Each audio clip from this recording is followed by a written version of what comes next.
na yenua bema kwakesi nso na eka say rapper is this Cape Coast yeah I think Cape Coast one baby na where they free they work in say ofri swedru ho say central region ho no they work in say wo ye rapper na say wo dan bebe ye singer wo nye original na say wunim dia wo ye e bia na e combine de wonti na wo ye sa and I say rap no you know how the talent nti na wo ye rapper wo mu asma baba ye singer nti ono pa de o say sa ankofo no de mu nyina mu ye fake na abranti efen kofi nti nzu na e ka say ye rakia hitmaker the all kan nyina say osi so no ade a amwa no cry na mfufa o se na mfu bi odno nkobo wo mo no woni na mu a okosmoki se ye wi ana adwoto na okosmoki na ne wanka nti wo so wonu part say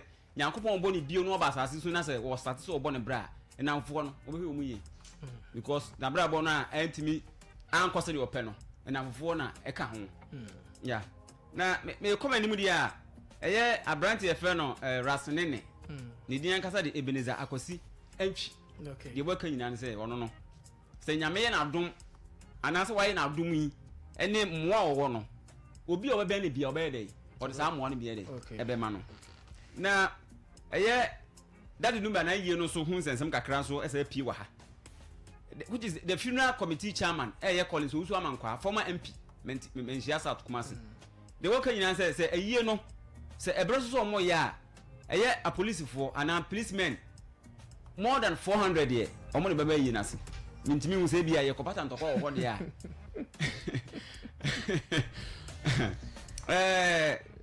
the last but one ye papa ye fe ne KSM Koku Sintim Misa papa why comedian osan so ye presenter de wo kan nyina se Ghana ye ha ye omu nyina ye eye osom any school and education ye ha be ye kom nyina ye sa de no wo se ye som na ye religion no sa sorry aye ko say nkremu aye frɛ say ye nananom abosomfo omu nyina omu amoaye e na afi school nkwa de school de ditwam wo se so ko school a ye se ye kyerɛ o critical thinking sa critical thinking ye nkyerɛ ye asorofo nkyerɛ ye enu nti na ma mrofo omodi ye nmu kan a da bia yesu nti se ye nsua sa ne ma na ye frɛ no ade sa de ye frɛ critical thinking dia e be ko so abresa na ne krakra eye kwa kesi na ka say o say na nse won na mo no kote say obi enya Grammy consideration say ne nyum bi ye be consider ne nipa ko no ye dede o social media o say abrante na ade ja sa de no onyu ne keke ne yesi ye consider ye nya kra amfa nomination ma nti die nti na wo hurhuru sa o say abrante no to no ono amodi nti mi so mi pese me bodi ana metuma bodi obetima bodi say na nse ya de yi na nya ayi no shatter street crown no di nya sa ayi no na kwa kese tutu bia ma no enti na say ne kra no no me be si wa ha okay upon ye da se upon chichiku ye da se say o dey entertainment bit bre na I can say ope beef too much adey sa adey ope beef some okay edosun yate thank you very much what's this akwade what's it Shatawale kwa obi ombu ade upon chichiku manka bi why ayo kwa artificial ones identity and natural ones na ye wo no we can't just project it am amanfo ehu se na etie any nana ending komo nana kwa ba Amelia nana mpacho apomen akopa daroma okay na yes ye da as say ye frɛ we one pupu ti aba be kan yensa na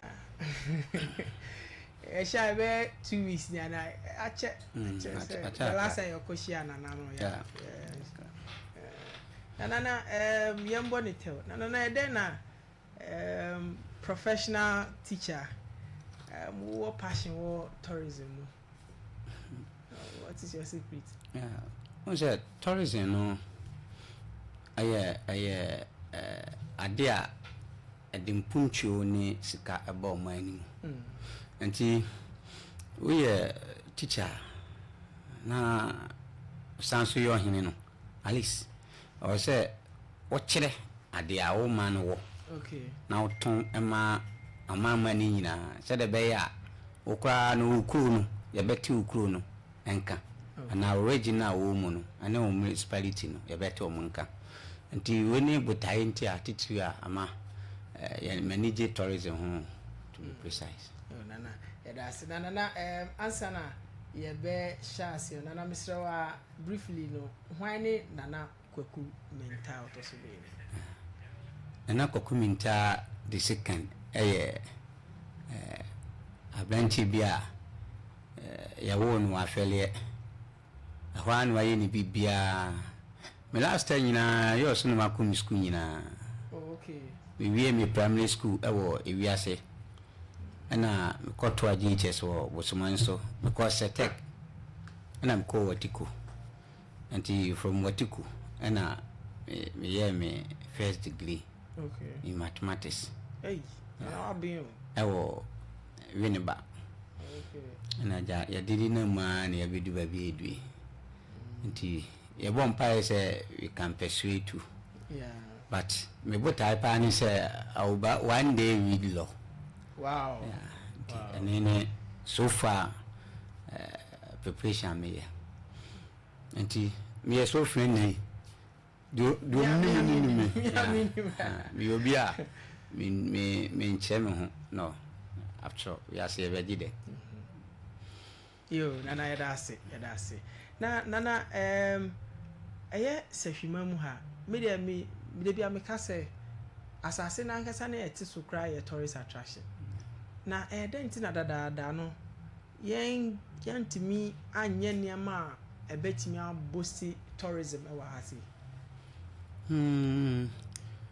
on se wiase mo bibia ya boafo na obetimi identify place bia on say place we dey eye e ma tourism but when you be obesuma say no nso no ebeka dan say you know ya wono ma beble sa no ma no edu ba bi kra the last time I call bia ya call no ankasa ohun say na aye very lively ebi mu kra pe enso munya but ye nya no ye mfa nya adwuma but this time round there ye be ye ho adwuma pa na das na bebi aye call ye no aye nana sobre na so ye ho na ye call ye no and mpacho se ka se subra mpacho history ben na wachi and how na ebe de na eye amanfo ana the public betimi alcohol na omotumi akohu anwanwade na wo ho suble eye se hwiyo so ye bosom kese okay na eye nsuo na nsuo no ompefi okay entina atena ho akotena forest mu ho no anam so on pefinti nti watena ho akotena forest no ho ni ti nso ni ti ni ehwa ho sewie ehwa okay so udra ehwa otra babia gas filling station wona obebo on se bipo bi ho ho nso ni ti no efisam biaye na koka baby ama bi tombo de ewo ubewura hwa kuro ma so boni ti no anam so mpe finiti no nso kese na ameda ha ni nyina akoda forest mu anti se empo no yo ba ase obu nsa untimi men soble okay anti on pefi ena ne ma wo mu nyina nso yanwe ye wo nso mu bia na yanwe na okodu ba bia wo hu se ho na wo hu se ne ma no adwene mampam ye den crocodile ana mampam ye den oni isu mampam ye den o nso na no nso no ho mampam ye den mampam it looks like a yeah one na so si no oh okay ene sa crocodile awo kan omo varieties of that kind of emwa omo ha ye fun awia ni nyina dia ode omo nyina reptiles ni nyina awo ne mano no yanchi wo mo na emu nkoto no so no obehu na omo nsa so sei no na enwi ewo ho nti miti hoi se okoche sobro mu koto abrania mehu ya na mahu so me omo nete etomre bia be memre da eye eda kese no ne da aye de konso mu ye memre da eda ye da kese no mo fia bu so be so la no pa na koto ni na mfie ho mahin fie ho ya aho na ne bosom no ebi oyi oso ha ene bi nso ewo mfie ho nemu se ye chefa ne memre da no ye konsu ni so na amakogro and hona akonfo ni nyina led by sobro konfo no mu nyina akoho mu kogro na mu gro a eye ni je keke ye wa adwene kese bi dan nsu no ma oba good ebo ne ho so nti amo sha ase sa edu ho no mu egu nsa no ma sha ase egro a bunsi nsu no be wo so kakra na yese obipie abehwe de ekoso obidi kan bipie first time omo gro a no san pie na third time de oba bunsi nsu no be wo so sa oba ode ne tini wura nsu ma na pija ne dua no ene ba bia wo bia nsu ni bi baka no ayi nshira ode ba bi shira obia sobre onpe bone and so ya wa adwun say obedi ni bone o ma ho nto da the last several people omo sobro aji wo mu afi ewu kai ene ye man bia ye wo mikrom ho oye men koso hene e fe no na asante afo kai Ronis regime no ani ekukun kwa manfo no ono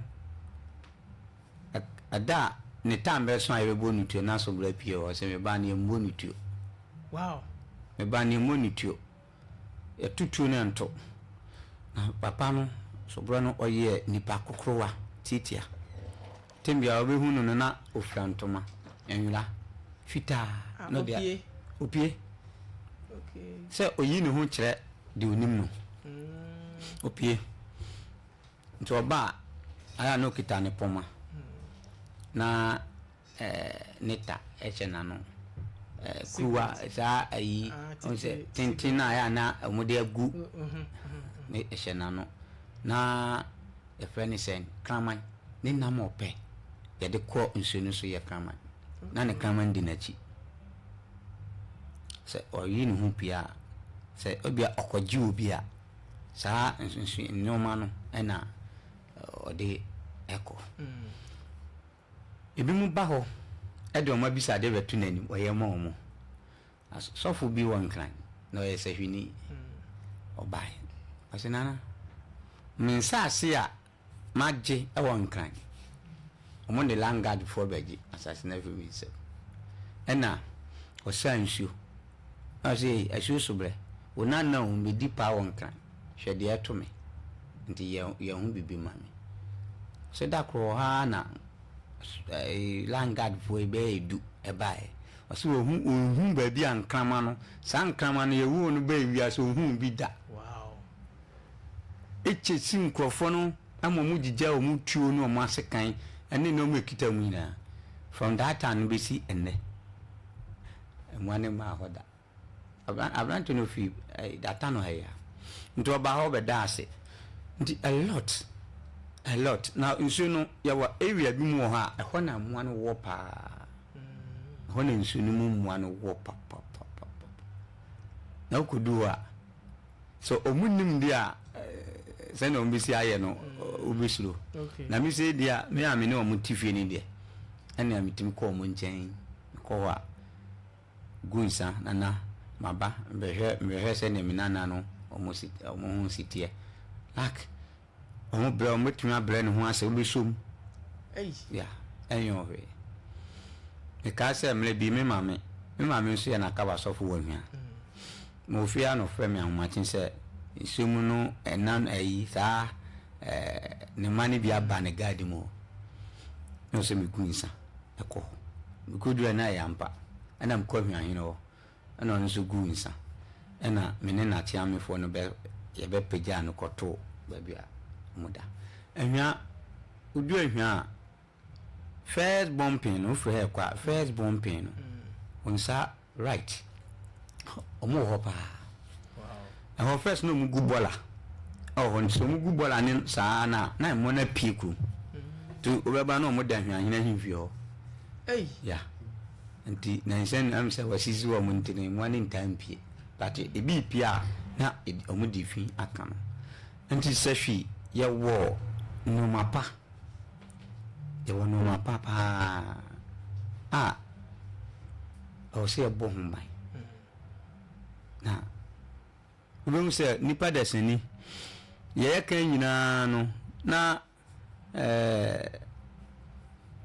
de odikan eka oponchichiku kan bibi se na o se obi se ayi asonsom no amwaye and it is true asonsom na amwaye now because ye na African for yesom anya no ne Bible no it's true ukojina ba bi kan obi se afere hina na de ono de o mi antichrist anya yesom yeah me nana a me beto no o kan che me se ye kwaye wi ye nkom sisi asa kwaye na ho ne esie mimpan fo ni na ho ne esie o and ya wo me abesi samri sa kwaye no bi andoda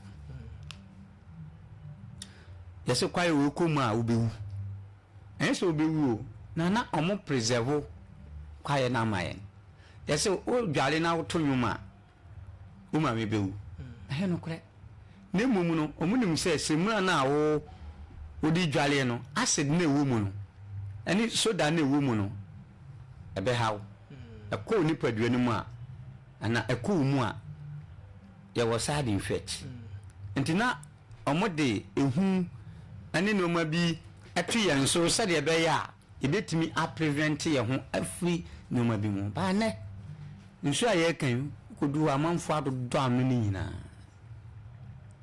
amanfo adodo anu nyina but me dem akan so ready o ha no be ha okay those people no omo hu kwan omo fa so a omo bre anti yawo ade a asombo ane ade a eye a ye betimi dia ya akwansra ama eno ama oman no anye sika sabi also municipality be anye sika mi krom afele be anye sika sabi also traditional area na eye ya japade no nso ne nso be anye sika sanu ma we nyina yakata so nti awase epie se be ya ebemma amanfo kura no atimi amomo kwan do amomo abehwe anu kwan timi januti a lot of money no cry na mpa chance na meba me question mami both phone lines obetimi asane SMS text message and answer WhatsApp message about 0536 325242 0536 325242 o send SMS a ye be kan ama asema a opese obisa na nan so obetimi asane aba we read it out for you e wo show no so na me pacho eye subre no eye public no betimi akɔhɔ e na ofrihin no ba sefima mu ha subre according to history kakra me betie efi me wofa awe me bedi na de no na o se subre on P50 na o asante mu ena asante fo no aya no mato bola gum aya no o mato bola gum eno fi ho e ba sefi to ba sefi no ana o tie no ho kotena fo lesimo enti okọ nsuo no mu na okọka twi a ane do on petwi kura nsuo no petwi on percent for asem 1 because of say na owo ho na o man treat ni yi enti on pe sa efin sem no enti okọ ho a me for one oba ho na wo ya santini memo aka wo nsɛm nyinaa kyerɛ Chiame no na Chiame no aka ni sahwi efisɛ ɛnam sɛ asantefo na ahwɛ ni yie ni ntino nso wo ya santina wo ba hɔ a anya sɛ wo ntie wa asɛm wo betie na mu ɔma mfa saa kasa no enkasa nanim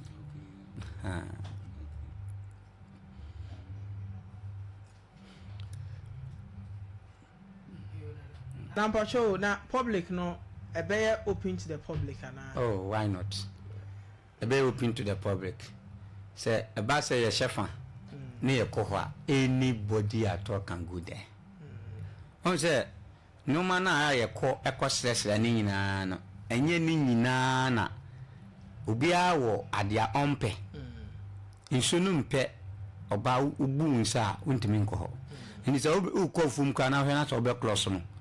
Na so ubu nsa sanwachi o cross no na ubu nsa ajo ko pe babi because o ma o kwa ma won cross no na obeyira fa osisi ya okay obeyira fa osisi ya anti nso bia na bibia la eye tourist attraction bia nipa eko bia no ye wo ada ye nko ho ye wa ade aye mfe nko ho anti nso no obia betimi akọ ne mum ye wo no ma bi mo ha se wanu ade ewo danse mu anasewa mu na ehu ye tuntum na se wan twitwi a odi kobum a ompeno ompabe anti se bia omofo o se da wo bekọ akọnoa enwo ho no ukọ mpisi ho na se eyengo a memfa nso ni nye odi nso ni ya obenya ho nsunsanso di sanu ma we nyina ebe ye public ayi no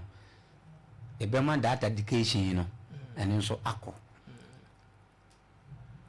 awo se hwiyan nso no ye ma obi ahun se yan so ye obibi yeah true yan so ye obibi and this time around awo se ye ma obi ahun se hwin so yan so ye wo normal yan so ebetimi exhibit am obi ahun and say any Cocoa City experience no ni na ade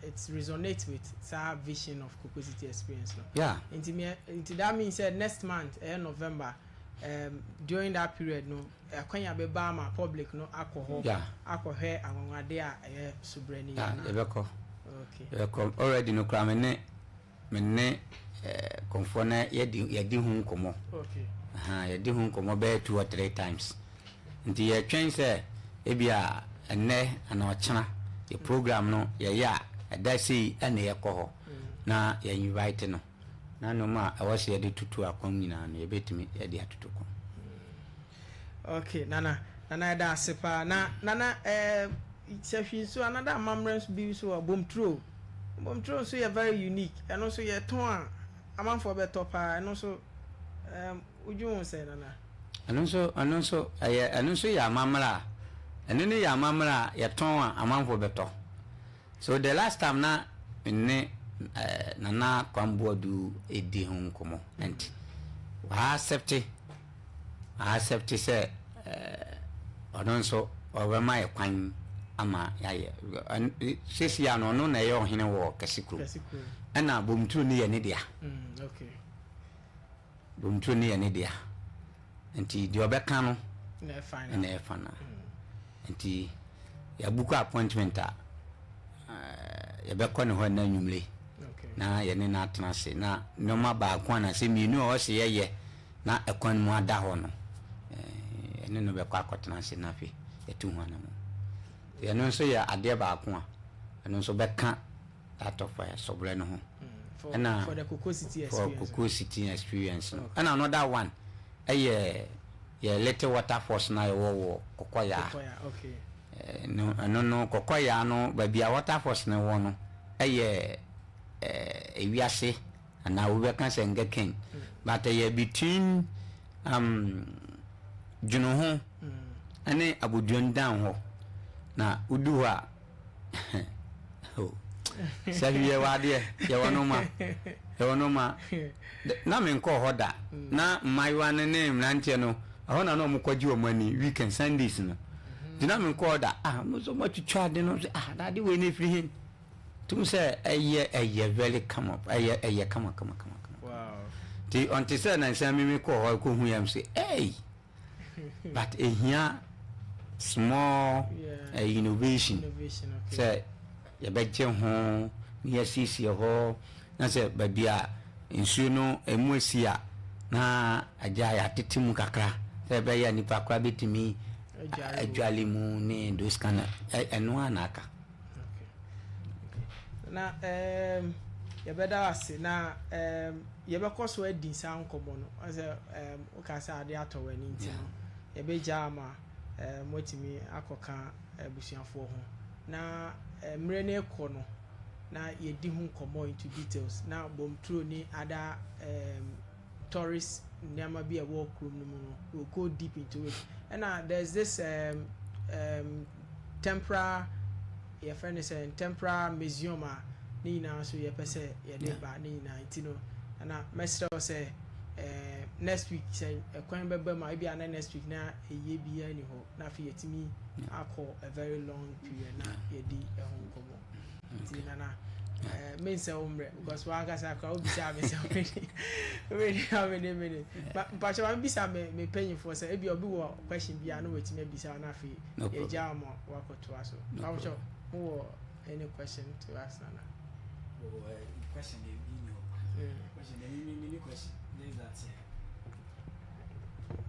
mini question just that on say me yes we need pure okay and I might say same bebre so afa awade so afa na so bre on me so me gidi nti Nana wo haide yenso ni ba bia Nana wo ide abribia na be ma yenan aben abobo ano se ne be ya mamre bi wo ne na amani bi wo no ma yenso wo se ye na di promote sawi ene normal ye won so a yenso ye be ko no ho nti ye be da Nana ase pa ne mo na oka normal Nana sobre MP em se ne refi ba kwanya se bia me kai no wonpe ade tuntum ti se de Nana kai no ntade tuntum so wonpe Nana wo idea em so escape ne kakra wo kan se ba mo ne ade se wo be no ade wo dade se mo onfa ko mo ko sra ade o ho no mo ati se de Nana kai onfa ade tuntum enko ti Koko City no ansa na be ba so ne shadows a ibenya anytime I be call no ye be call Nana ho ne akwa kwaje normal ope ne normal ompe so that we na quite say we no need first time I interview Nana about such program no ye be man the benefit of the doubt ni ama na ya so ni pani da for ya danasi enye ni pani nyina na obe invite omo program so a ombe say omada age empo Nana nyi ni paketo a so ase ne bre so ne ba be twetwen komo enye yenko a o say for ye na wo yo so if you so sa kusikalo oni nyina ba be twetwen komo nti e beda Nana ase ni aka kire ne say nyame nhira no bebre Nana ya da ase Nana mpacho opon wo bibi bisa Nana nti ni nyina Nana kan nda ese tani bia yi ya ne nsu ade su asa nti kakra me kan say sa Koko City experience no so the metaka say it's been long overdue yes in company for the I've been hold that but we be say you refini ko fa ye de nchi nti say the mo kan ba bia Nana bo so mboko nsuo so na sefo nyina be ma youth no ana mo ba so nkanka ne sehwefo no mo se mo bibi nti so mo ye de mo protect na afi nsu no mo ma wiase nyina de ehu nti de Nana kan de ne kwan so a okay answer Nana be ko no message we free I say I am Sir ECOWAS from Kesikrum. I'm enjoying the show. It is very educative and impactful. We have to showcase what we have for others to see and appreciate the rich culture in the region. Can you tell us a short story of Kokoya? So Kokoya.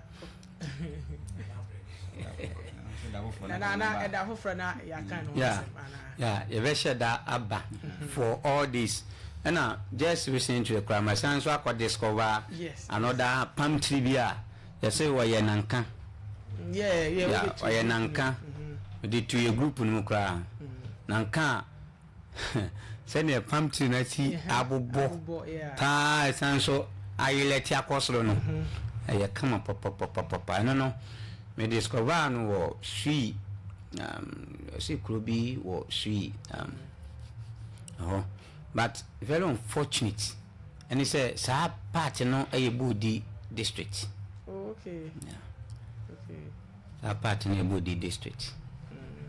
To me, I imagine say me koho ministry hini mbe koho na me de no hu a ehu ya na matake ohini na wo no say wadi we ya de papa panti yentu hu na mo o eya kama pa eya kama abe no hu a hu a no ani ade me abe hu picture me say that all the two. Okay, nana yada ase nyame show na eni wadaje a wase a ode abre na yama wo shede nso se ade ato weni kra still na oman hu do eni oman ni kanko ewo wakoma ma opese obua ma oman ni konani nana yebesre o se nyakopon hye wodi na yada wase bebre na nyame adoma Wednesday se se yedi nkomo wechi ono ebehia wo office ona ebehia ha yedi nkomo bebre tinana yada ase se obeka ye ho yada ase bebre nso me da mo se na obeche obi ana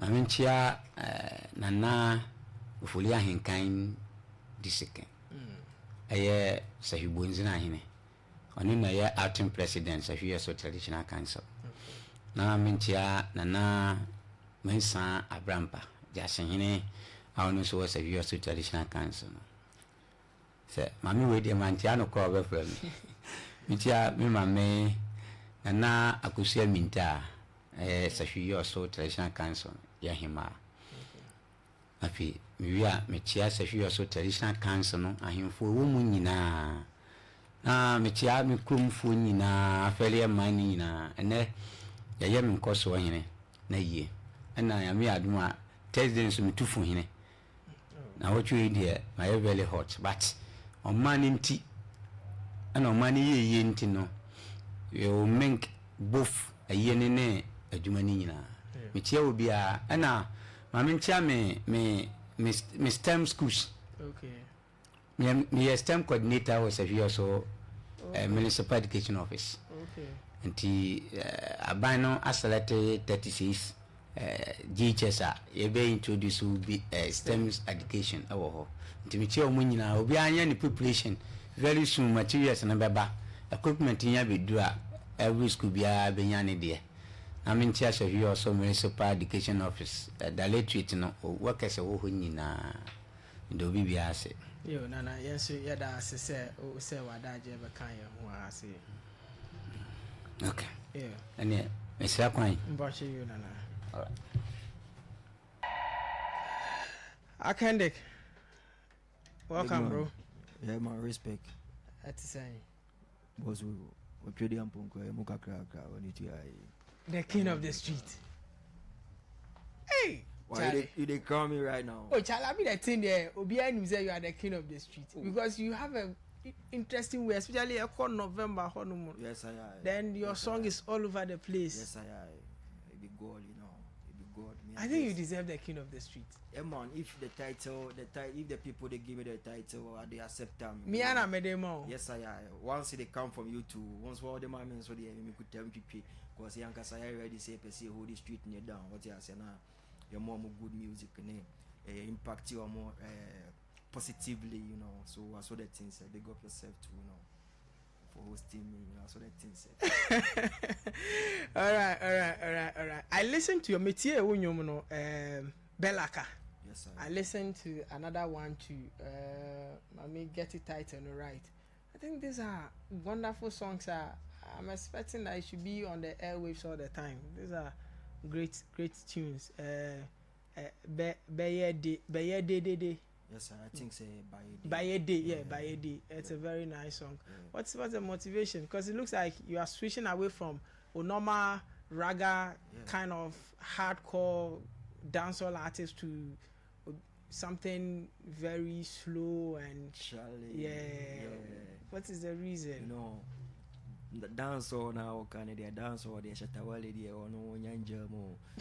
So dancehall there I was see me choking for some time now.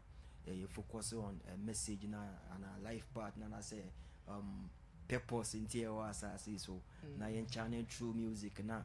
In some I see why I brought booming real life stories and reality now you are putting into music.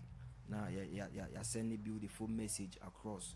But this time around, I send your cancer, me switch, and I switch the same mechanic, but different, you know, like I say, a different kind different of vibe. sound and assistant, yeah, sound and assistant, but it be the same in the dancehall side part of me still the way this be the project where I they feel like me fans you know at this time and this time don't be here this kind of project and I did for them by a day be one bad tune just to go out there on all the digital stores and also follow me on TikTok, AudioMark, Boomplay, YouTube. Then make sure say you get in touch like with me. Then you know the one who project nene your mom made it ba until I saw the thing set.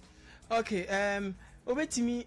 Are sharing live on Facebook. We are streaming live on Facebook, YouTube, and TikTok. Over to me. Are sharing live on Facebook. My Liberty FM. My Liberty FM. Over to me. Stream showing live on Facebook at the moment. Now, wait me. Are here near Koso. Our studio has this here. Just run the numbers. You have send numbers in the course room.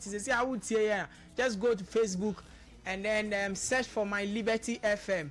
Our Facebook, Oko TikTok, and so My Liberty FM. Oko you see us there on YouTube. You see us there. Just run the number, share the link, and be part of the show. You can send us an SMS on 0536 325242 0536 325242. Then you be part of the show.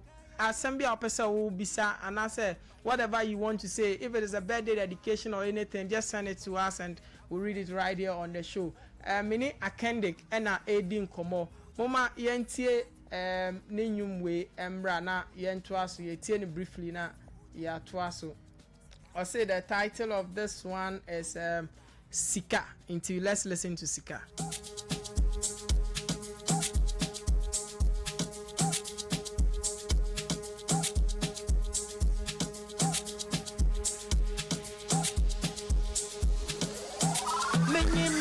Koche buja me plasika mi josonje mongolio goto sana nyamiena la 247 jimmy jaso me kwa juma inga kanga kano de sotia yese chike biala telwa boko nenya yekutiera ile inya asie ya so ile sika ile duma benwa mbamba ibele taku bele semboa bomba ye afwa bichi na ye kuku na wa sikati moja sikati moja sikati moja sikati moja sikati moja sikati moja sikati moja sikati moja.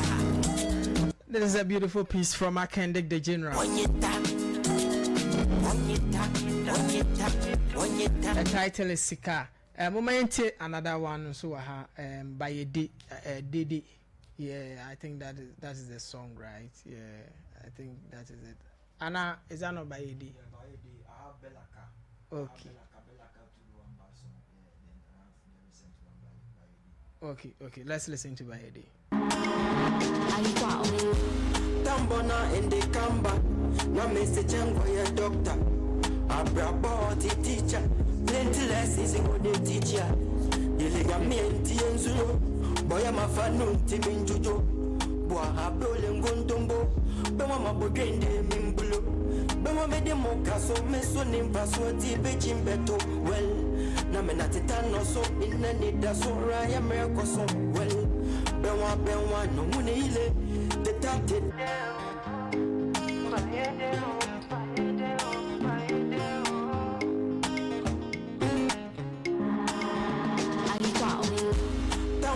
in the Kamba, no message for your doctor. Abrabo the teacher. Plenty lessons go the teacher. Ile nyame nti enzuo. Boya mafano nti minjujo. Boa habole ngondombo. Yebema mabogende nimbulo. Bema mede mokaso meso nimbaso ti BECHEM beto. Well, na menatitano so inani dasora yemekoso. No. Benwa no muni ile. Teta no tele ile. aro beye na yeswa ye beye baye de baye de bahade de bahade bewa maye mayesa maye bahade ye bewa so baye de o bahade bahade yes I am so baye de with that.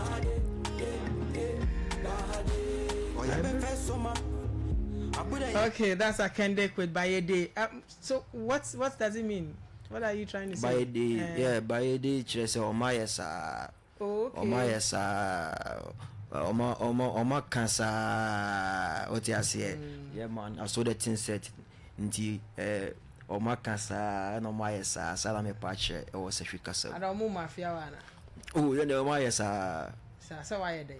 Ano makasa. So why are they?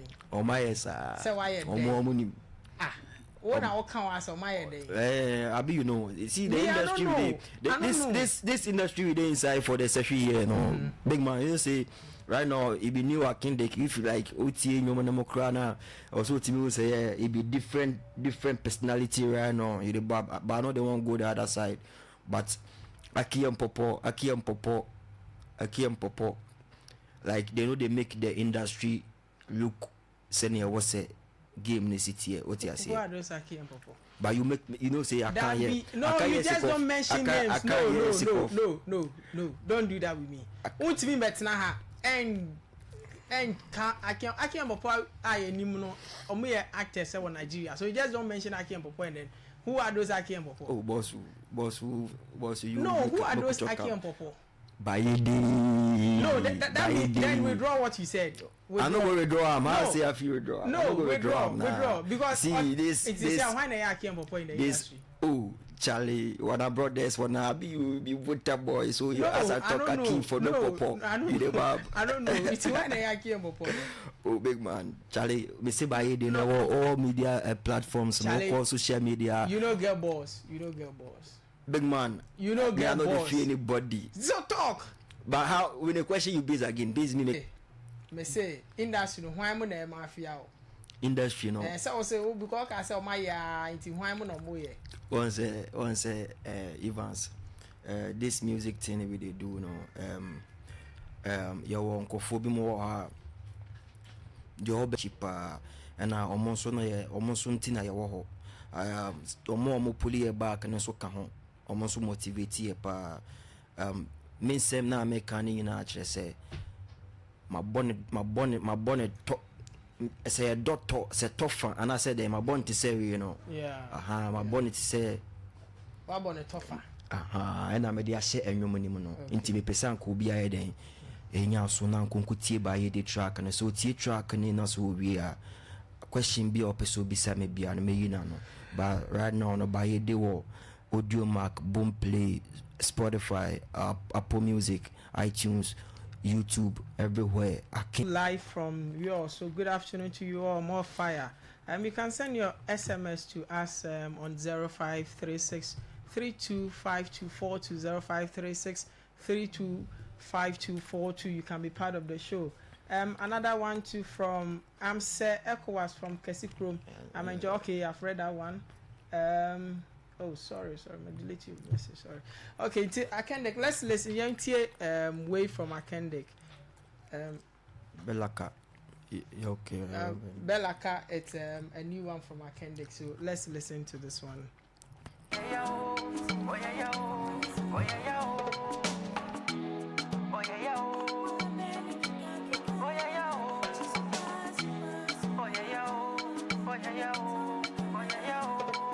Benzu Bobe time in son Beni medu manati ya udo no koso brenzienzu Bobe kikano tiso Bowo nuni boyo ninu Mikwa mina metira bano ya benya Benya bomi so pena pafeya Omo maya hasuna dreseni ati ya hoya Dati tane bewa Bani ndifuni ya nesrin Yalla yoko bia wanyunase Nepule wa tuwa mbose Ya chebe nchepa benase Alime, my fama Miami, my family dream great in my Miami. My fama Miami, my family dream bokwet in my Miami. My fama Miami, my family dream great in my Miami. My fama Miami, my family dream great in my Miami. We did an best me do my. Wa bening gikangika. Inzupa ya baba kwa yasuna. Midi dana bese chini duma. Wa beningi kangika. Zupa. Ni achemia koto mikina. Nya, nifu bakapa ni bewa mengo rangwafu. Emi asino biara ni shebre inche biara ni mrewa yesala wata inkoso. Bewa bese chini ubelaka. This is a brand new one from Akendek. Ose Belaka. Them they lie, right? Yeah, that's a beautiful piece from Akendek. I listened to the song this morning and I really enjoyed. I really. But you know, be say you enjoy the song. The song will be hard. And your me and son me there so far this year in our fire. So far this year my drop is Sikati Moja. That be my first release. And I'm a drop Belaka so yeah hard song Oku Street ne so ne baby like I'm for ni jamo pa omuti recent ones so media buy day and a buy day ne so agya mo like omo the party intimi me pese me ya obi aso ya den on so make sure so be code you mark na wakuti buy day no nkasa nseme wo ne vibe ne wo no. And was will be a do dance a chain and say, oh, metie na a kamana, metin radio, so one can sound so timing many be war phone so. Okay, now when I backing vocalist or so right now me will producer for Ramen in here Juma your friend Ayukwa. Yeah, Ayukwa, big up yourself, Ayukwa na me new producer or Legon, me cosmate will Legon. Yeah, mete. Yeah. And you know mete backing vocalist. Yeah, so me just say, we say in the music department, only go also the girls then they around or some a bit more your voice student. So a be or mix here with me invite be back around no my day. No my works. Oh, that's so, a great piece. He really did well. Oh, yeah. Because you know, say the professional thing right now. What they do. If you really listen to the songs I drop right now, it be touch the Sikati Moja. We drop the Belaka give me we but yeah the but yeah the soma ba near the sona so we be 4 EP with the carry cam 6 songs right now. I drop me and son Kami and son was a war EP in so but so that one be dropping as part of the project and a full project near dropping before December. Okay, Akendek, thank you so much for coming and you better ask me by any I think at the right time we'll have a deep conversation into your music career and then the things that are happening. And I pray that all the radio stations and all the DJs will keep rotating the song because the song will blow up. A very good song, and I'm sure there's a TikTok challenge going on at the moment. Sure. You know, TikTok right now be the new tool for music. You know. My fans no more TikTok, you know, me do be as someone course no one used to sound and so TikTok. Me dine ya Akendek AKINGDICK our platforms this week social media TikTok, YouTube, Spotify, so them kind so if you try and listen to my songs, I have some good catalog over there. So me patrol be ala say okuti for my one Belaka me desa before say choma support me from Mambiku up to by this time. So bechi boy mba for me ko higher level until me do be ala so I'm expecting greatness. Thank you very much for coming on the show. Yourself, you know. All right.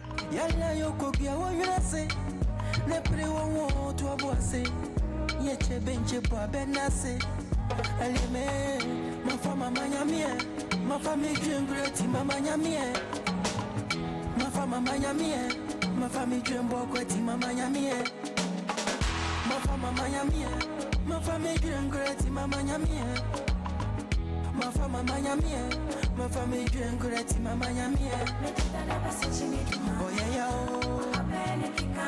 oh yeah yeah oh yeah yeah oh yeah yeah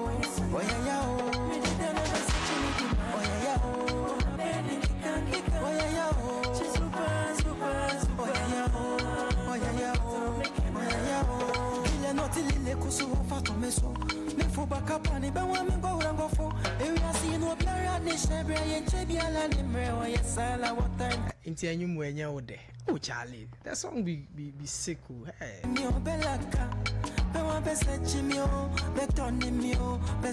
Just take your time and listen to the song. And I say obetimi akọ all the DSPs, obetimi akọ audio market on free na wakwa kotie. A very nice piece coming to you from Akendik the General. The title is Belaka.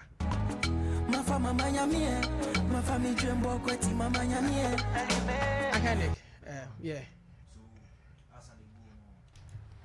I don't want to send some special person here then me big you up my team, you know, right now DJ Sambo, big up yourself, and you know all the team, you know, Sparrow them, big up, get to youth for now, which I get to be a corner be a my be no me omona me represent more until ubi or get to be a or say movie and big up yourself. I can me say then you know big up everybody for you know Evans, big up yourself too, you know me that was say be brace what hosting me senior man for what you know.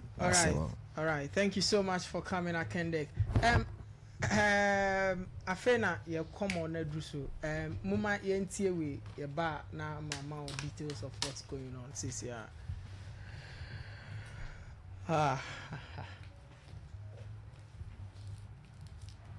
Okay. It's me idea to mama say I confirm say yes you gina hono ma akosia say wa fosu asimrenim ni. Okay. Yehun samankrata bi yakin kan bi but mremu asem ne todo bi ana ya yenye mrenim for no.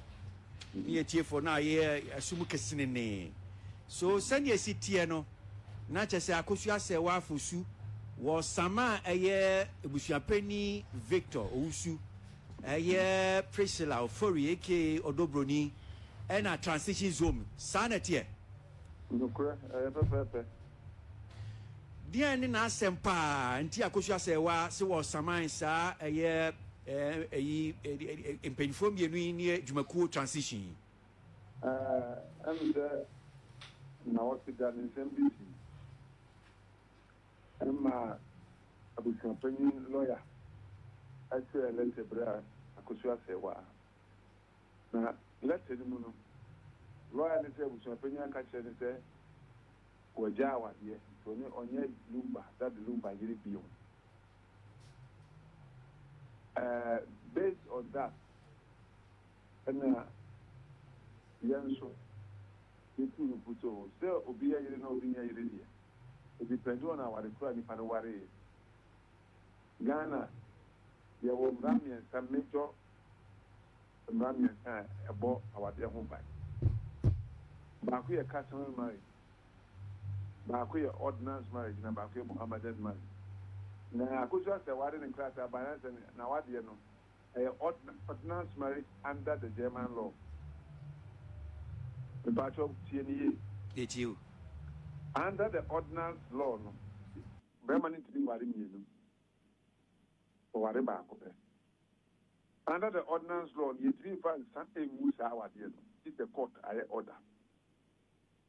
But you show me to say certificate now. I could say, or the better, you can't go court to Google. And the Odobroni, as far as we are concerned, it's your mistress. Lumba, we respect all that. But don't mean that our Ghana rep. And only a person who should penny in your double in each year. Ghana position each year. Pay yes, any move on. Because one say, Mamma, run at the boy Humbra. And to say one Lumba, one on in the tree, then can't send you no do. Our affection for Lumba, you play a role in the funeral, but to suggest to say on a year, na I could just say 1 year. Now, if I chose Tabaka, and I'm referring to the letter. Now, I chose Tabaka so communion. The man is not being straightforward. And you have a court, a dim, not what ye orders, and sign a unit, the dua, and go far where you be a man. Na I know it's a year letter no wait no really back nothing on restraining Odobuni from conducting herself as a spouse because she can't be.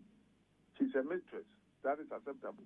And I believe that any lawyer who gets the opportunity to look at the facts of the case would agree. You file an injunction in the injunction application. Okay.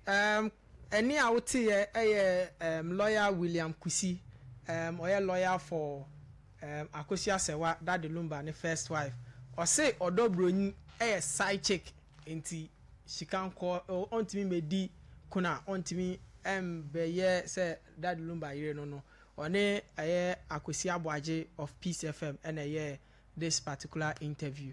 Now interviews no be brave or honoma was say but yemrening but then you're paying for her upon Checheku atnase and Pascal so atnase intino you better call into details within in common so no yene a lawyer ni ba kwa ye friend no Eric Dauda ebedi nkomo ono so ye lawyer ni a onimrem pa eno so bedi nkomo na ye hu the law perspective on this particular case na aso that the lumba ye na o ma hye se ebeba so on the 6th of December no ebeba so anase emma so ye di nkomo no we open the phone lines briefly na waiting abeka show ne ho on 05296342 050296342 no abeka dwumadie no ho nti main semre no mamenkọ mabedwa for ho na e ma mo akwa nkomo no enhyehyɛ so upon chicheku akwaba medem odem true onya nem wo bibia ye okay mu no dadulumba ye